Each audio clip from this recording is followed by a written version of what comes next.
I fancied a nice, cheap, quick unit to be able to swiftly lock down an objective, or to sweep forward and snag or block, or even just pull and redeploy in the backfield.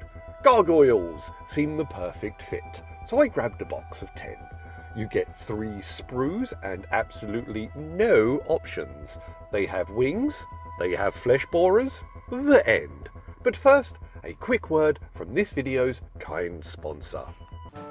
In life, war. In death, peace. In life, shame. In death, atonement. In between.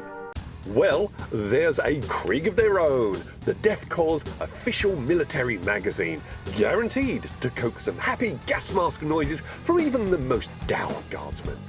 In this issue, we take a look at the best of the new batch of tactical shovels, how they rate at quickly carving off a nice slice of protein to cook on the campfire, how they rate for chopping some firewood for said campfire, their effectiveness for an emergency amputation.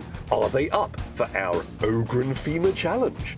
Also, we check out how well they handle taking out traitors at range, their actual efficacy at entrenchment duty, life is a trench, dig it, and of course how they rate at bashing in a heretic skull.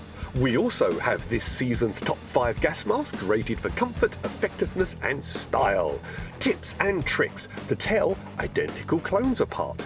Important info for when the fresh recruits bolster your lines. Commissars, helping us out or just holding us back? Bulletproof gas masks, only for cowards, or an idea whose time has come? And we review the Dodoni Diaries, 3,650 pages of 24 hours of endless bombardment, and yet we just couldn't put it down. It's a real page turner. Order now and get a free copy of our sister publication, Shovel Love. Okay, snipping everything off the sprues, I got my 10 piles of gargoyles and ran an X-Acto along the edges to strip off the mould lines, which are pretty minor. But you have to be very careful because the wingtips are very thin and small, so even the slightest bit of extra pressure, the smallest erroneous swipe, and you'll take off a talon for sure.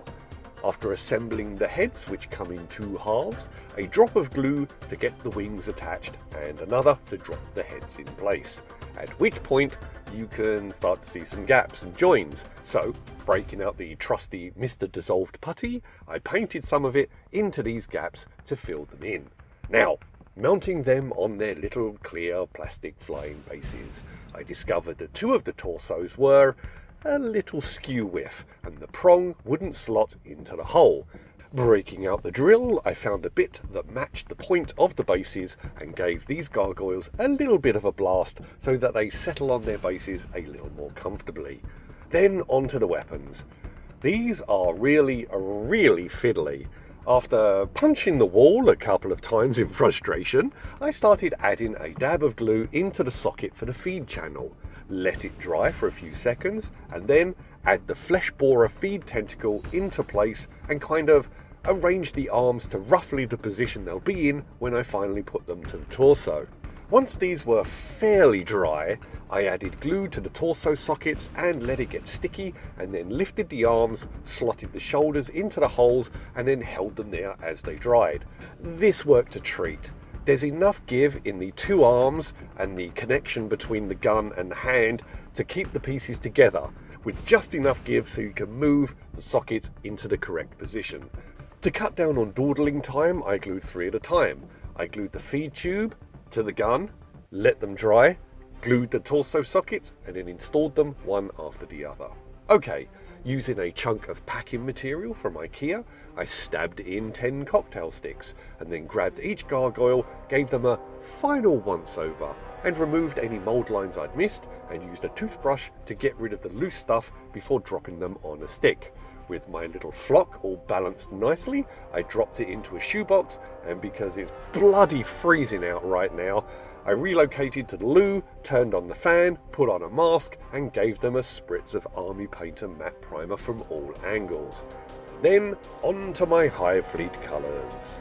the MacLeod blue for the skin and the wings, Zeru's purple on the chitin plates that are on its back, the head and on the flesh borer, white scar in the vents, the mouths and the ammunition hive, and on the muzzle of the flesh borer. Once this was dry, nihilic oxide applied over the white scar, and then a slather of Nuln oil over the entire miniature before leaving them towel up and face down so that it pools against the overlapping bits of chitin. And then, breaking out the Imric blue dry, loaded up my brush, coloured in the towel, and then started making swipes across the wings, the ribs, the sides of the head, and over the flesh borers, with some heavier swipes along the end of the gun towards the nihilic oxide painted muzzle. On the wings, this really helped highlight the metacarpals, the phalanges, the radius and the humerus, while giving a lighter accent to the wrinkles and tears in the membranes.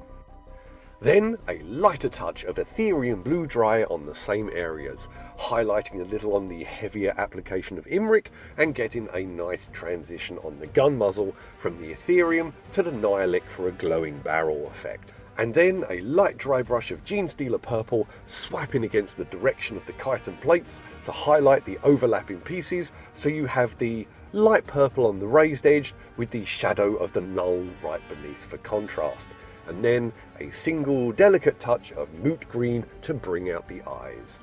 And finally, putting them back on the cocktail sticks, ferry them back into the loo, and a nice blast of Army Painter anti-shine.